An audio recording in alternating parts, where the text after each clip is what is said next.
Welcome to our new series, Interviews with Writers, and today we are with Shama Patel, who has been with us since the beginning of our events, which started in July of 2018. She was there at one of our first events at Euriska and gave an amazing motivational talk. So today with her, she has brought two of her books. One is 21 Ways of Being Happy, which is a self-help book, and the other one, a completely different genre of poetry, Alfaaz, Between Love and the Beloved. So we're so happy to see you over here today. Thank you so much, Tanaya. Thank you. And what she's going to be doing is she's going to be signing these copies, and we're going to be doing a fun giveaway. So look around for our competitions and get a chance to win the books. So great, can't wait for you to sign it. And here we have the second one. So Shama, I'm sure you were really expecting this question, and everybody I'm sure has it. So she is a psychologist, a life coach, and a writer. So how did you get into writing, and especially what kindled in you the love for writing poetry? So writing happened by chance.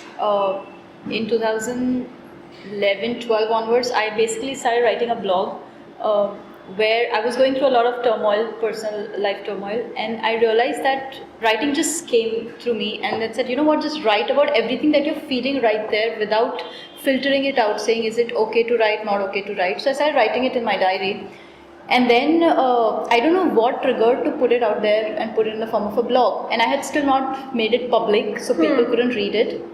And later, a friend of mine read it and he was like, you know, I could totally relate to it because this is what I go through. And then I realized that, okay, probably everybody goes through it, but nobody talks about it. Because what I used to do is I used to talk about what I'm feeling, and at the end also mention what am I doing about it. And then say that it is okay. So if I'm crying, then say it is okay to cry.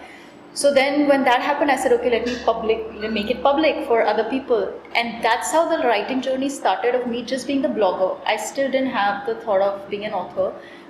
Then there was a time when I was writing a fiction script with a friend of mine with the thought of publishing, but never had like a goal and agenda of being an author. It was just like an action that we were doing.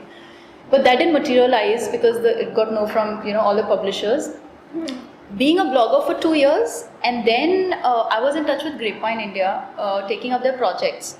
So I said, okay, I'm going to do a pro bono, because when I shifted to Pune in 2015, I was working part-time as a psychologist and part-time as an editor for a photography filmmaking agency. So writing had started, and then it just came up suddenly that I was visiting Delhi, and the publisher says that, we're just talking about how the market is, and it's a very low pay industry for an editor who doesn't have a name, right? Yeah. So then he said that, let's do this. There will be so they wanted to launch a self-help genre.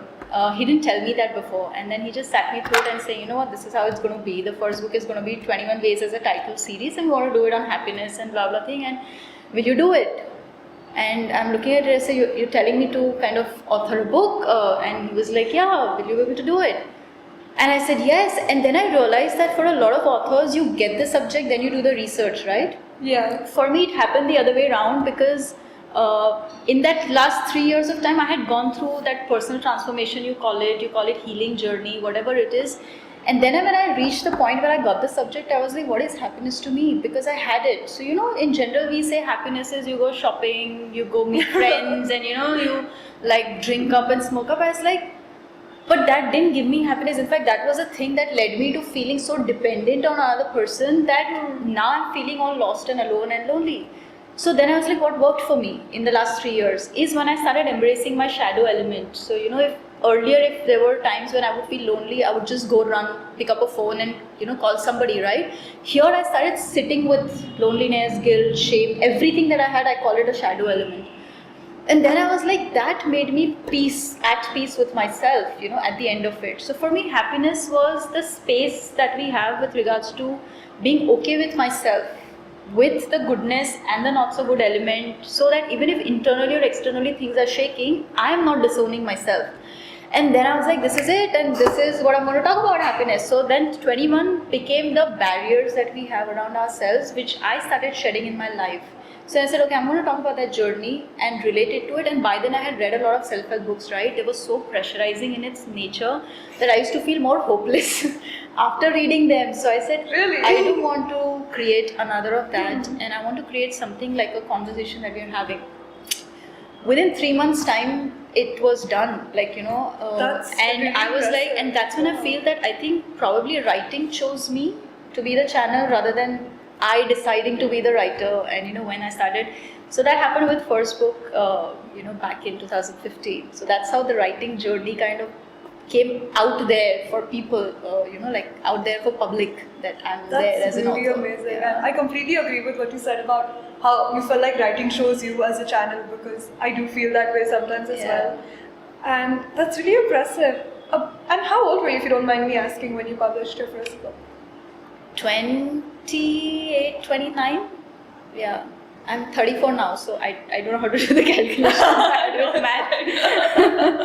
But yeah. And how did you get into poetry writing? Was that something you did before on your blog as well? Again, at least my first book I knew was coming out. My second book I had no idea was coming out because 2016 was the time I feel that I had this intention of writing another book again in the continuing the self-help genre. So I wanted to write a book on relationships, discussing the dynamics of relationships, in particular romantic relationships. So I have everything ready. Okay, I have pointers, I have this thing, I know what I want to write and communicate, but it just wouldn't flow. And now, initially, when the writing, I've experienced with the first book that it just flows, and I like that kind of a drill. But here it was like I had to think and then write, think, and I was like, like getting frustrated. And I said, I don't want to go there. Meanwhile, one fine day, suddenly, I think I just started writing nazm. Now, I don't even know it is called nazm, okay? I have just written them.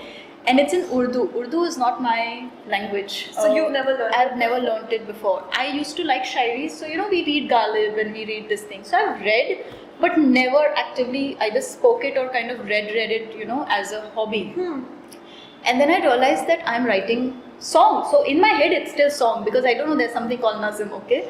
So I said, okay, there's songs writing, and my logical head was like, like stop being unproductive.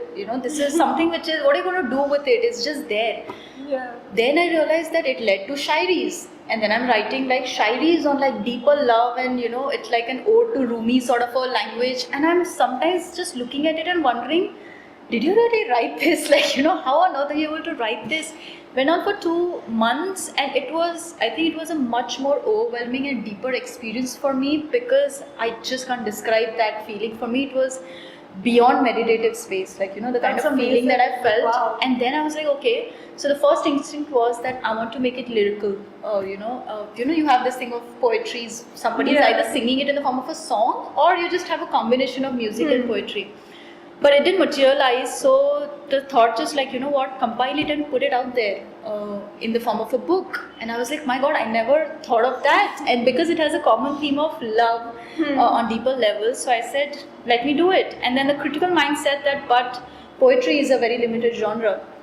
And a lot of people who knew me said that you've already established yourself as a commercial non-fiction writer, so why do you want to get into a genre which will just pull you down, because poetry is not so cool in a lot of people's head, right? Yeah, I guess. But there was this inner voice which said that I'm anyways not doing it for other people, I'm doing it for me. So this is like a compilation that I want to have it for me, and it still feels like somebody else has written the book and I'm having the copy of it. So the second book again is another space of continuing the channel. I feel that it's just that profound feeling of love just chose me as like, what, I want to just run myself through you, be it in the form of shairis or nazm or, English prose and poems. So it has a combination of English and Hindi both. For me, I was like, then language is not a barrier. I don't think even the method or the mold is a barrier. I just like, it's just love, so let it flow. So that's how the second book came up. So even though they're different genres, like both of them have the theme of love, like Yes. how to be happy, and you speak a lot about self-love, and even in your first book, right? Yeah. And that's just really beautiful. I know. While hearing it, I just felt so happy that you were being true to your writing. You were doing it for yourself, and I think that's something very precious. Thank you. And I think that was a feeling that I wanted to convey, because I'm sure you will relate that as a writer, you enter this space which is so much pure, so much, it has a different feel altogether. Completely. So with my second book, it was more like I wanted to share that space. So if a reader is reading, so, apart from the words and the language, if you could connect to that space that the writer went through, I was like, oh my god, if you could feel that feeling, nothing like it. So yeah, that was the intention also, behind the book. That's really great. And you're also working on a book of poems as well at the moment? No. So now I have this handle called Alfaaz on Instagram. So I'm not so active on other social media portals. So now I keep writing there. So if there are poems that are flowing, shairis that are flowing, so I keep posting it there. The idea of book, I don't want to keep it in my head right now. I always believe that it's destiny. So if it's meant to happen, the third book, then it will come to me in whatever form. It could be as surprising as Alfaaz, then I don't have like a... I'm looking forward to more surprises. That's the fun in it, right? I you just surprise yourself and you're really living the fun aspect of writing. Yeah. So even in your first book and in some aspects of the second book, you speak a lot about self-love, as you spoke about before. So what are your ideas on love? What do you feel about love? I feel that sadly we were in a society where the whole meaning of love was conveyed in a very unhealthy way. Like, I think it was later in my life I realized that anytime we spoke about love, it used to always be about this person. So it's either a family member or a friend or a romantic partner. We also use languages like, love came in my life and love went away, or true love and false love, and I don't think he loved me, I don't think she was, in love with me. And then I was like, we don't say that for anger, we don't say that for hurt, we don't say that for pain, right? So true, yeah. And love is a feeling, it's not something to do with a person or a situation and then I started realizing that as a feeling it's expansive. Like how anger, even if a person triggers it, but it's yours, that feeling, right? And if you don't attach it to a person, you can deal with it in a healthier form. And when I started doing that, not looking at love as a attachment to something, but just as a pure feeling which is there as an energy form, that I think started leading me to different components of love within itself. So then earlier the understanding used to be only romantic love, that could be the highest of love, right? And then it led me to something called a self-love. And even I'm saying right now, the labels in my head says that there is no romantic love or self-love, there's just love, right? Yeah, and that kind of, I think, kept getting me deeper and deeper into the elements of love. And it just kind of went away. So if I have to give a symbolic understanding, when we were learning ABCD, okay, we didn't know that we were working on words, then language, then further things like sentences and language, and it just happened that one fine day you know the language, right? So I feel that the feeling was like that. So for me, love is a form of an energy which can be felt as strongly as other emotions, but it has much more depth in it, which will take you, if you're willing to kind of just open yourself up to these areas, I think it will just show you the beauty that it carries. So for me, I think love kind of led me to exploring that this is not who I am, this is who I am. So you start exploring me as a force, as a feeling, as a nature, as an energy, like however you want to term it as. So you're truly able to look at yourself from a different perspective. Everything shifted, I think, my understanding of relationship shifted, my understanding of looking at even, bonds changed, looking at self changed, everything just shifted because of that one thing, the moment the definition of love shifted in my understanding. Wow, that's really beautiful. And the way you said the definition of love changing, I feel like that's very cutting. It just impacts you right away. And I think... if I have to put it, it's not even that definition changed, I think the definition dissolved. And that itself, I feel that you come to the neutral space of there's just love, there is no definition, around it. So I think the definition dissolved in itself. Yeah. That's really beautiful. And I personally had a few questions. So I know that you're a psychologist, a life coach, a writer, so you're juggling a lot of things in your life right now. So how do you... if it is that you prioritize writing, how do you give time to writing? So like I said that at least in the last couple of years I've come to believe that it's not me who choose to write, it's the writing that chooses me as a channel. So for me it's very episodic, it's very random. Sometimes something just hit, there is no inspiration, there is no trigger, but I'm writing. Sometimes there are triggers and I'm writing. So now writing has become a way of life. like, you know, how it just kind of flows, like, you know, Yeah. along with, so you can't take out time for you to do it, because now it's become you. It's become a part of you. So I don't have to take time out for me to, okay, you know what, this is the time dedicated to writing, or this is the time I want to take a sabbatical and write. No, I feel that it's more of a personal trait that I have, you know, which is going to be with me, irrespective of whether I practice it or don't practice it. So writing, I don't kind of have like a structured understanding of it. Other things I feel again is the same thing of, so I do have time slots for my practice as a psychologist.